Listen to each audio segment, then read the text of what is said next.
राधे राधे महाराज जी। महाराज जी, एक प्रश्न था कि वीर्य का नाश जब स्वतः ही हो जाता है तो ब्रह्मचर्य का नाश माना जाएगा। वीर्य का नाश स्वतः तब होता है जब हम गंदी हरकतों से युक्त होते हैं। 2-4 महीने में कभी ऐसे, तो हमने एक परमहंस जी से पूछा था, उनसे हमने पूछा ब्रह्मचर्य के विषय में, तो उनका जैसे दाल चढ़ाते हैं और उसकी उबाल आ जाती है, तो ऐसे वीर्य की उफान होती है। तो 2-4-6 महीने में कभी स्वप्न दोष हो गया, मतलब आपको पता भी नहीं चला, वो तो वीर्य हानि नहीं मानी। जिससे संतान उत्पन्न होती है वो वीर्य ऐसे नहीं निकलता। अब हस्त मैथुन के द्वारा, गंदे मोबाइल के दृश्य देखने के द्वारा, गंदी बातों का चिंतन करने के द्वारा अपनी नस नाड़ियों को शिथिल कर लिया। अब स्वप्न में गंदा स्वप्न देखा, निकल गया, वो पूरा वैसे ही है। मेरा ये बात था कि जैसे बिना इस क्रिया के या बिना विचार के भी हो रहा है या बिना दृश्य देखे। तो पहले से आपने गंदी हरकत की है, ऐसा हो ही नहीं। पहले मतलब बहुत साल पहले। 1000-2000 वर्ष के हो क्या?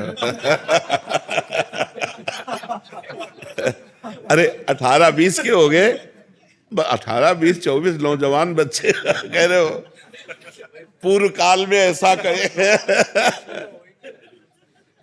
बच्चा क्या है कि जब ये बहुत गलत प्रक्रिया है जो अब हमें बार बार गंदी बातें बोलने में मतलब, पर हम इसलिए खुल के बोलते हैं कि हमारे नौजवान भाई इसको समझें। ये जो हस्त मैथुन है, ये ऐसी गलत प्रक्रिया है कि हमारे गुप्तेंद्री के नस नाड़ियों को इतना शिथिल कर देता है कि जरा सी गंदी बात चिंतन मात्र से वीर्यपात होने लगता है, या जरा सा स्पर्श मात्र से वीर्यपात होने लगता है। गंदी भावना से युक्त हुई आप जहां भाव आपके अंदर काम भाव है, वो मतलब गृहस्थी लायक नहीं रह जाता।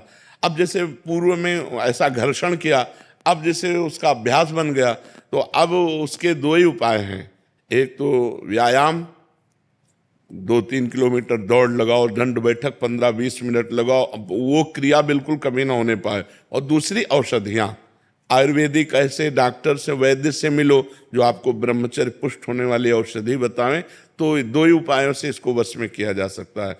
और जब स्नान करें तब ठंडा जल नाभि के ऊपर यहाँ से 2-4 लीटर ऐसे धीरे धीरे ठंडा जल डालें ऐसा, और जब लघुशंका जाए तो आधा लीटर ठंडा जल से गुप्तेंद्री को उसको, तो धीरे धीरे वीर्य पुष्ट होने लगे तो है। घर्षण कभी ना करें, अगर हस्तमैथुन का घर्षण करेगा भूल से भी तो फिर ठीक होने वाला नहीं।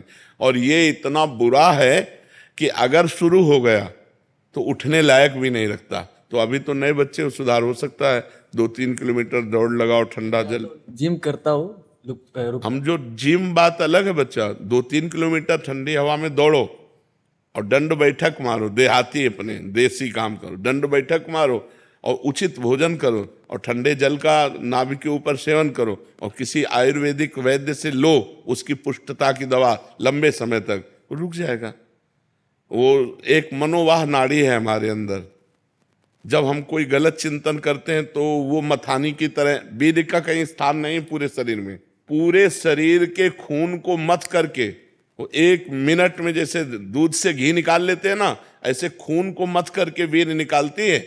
मनोवाह नाड़ी है अंदर जो मथानी की तरह काम करती, वो 1 मिनट में पूरे शरीर के खून को मथ कर, और उसका सार भाग, खून का सार भाग वीर्य, अब वो मथ दिया तो अब वो 4-6 घंटे में निकल जाएगा, स्वप्न आदि के सोते समय निकल जाएगा। ये गलती हमसे होती है जागृत में और परिणाम भोगना पड़ता है स्वप्न में।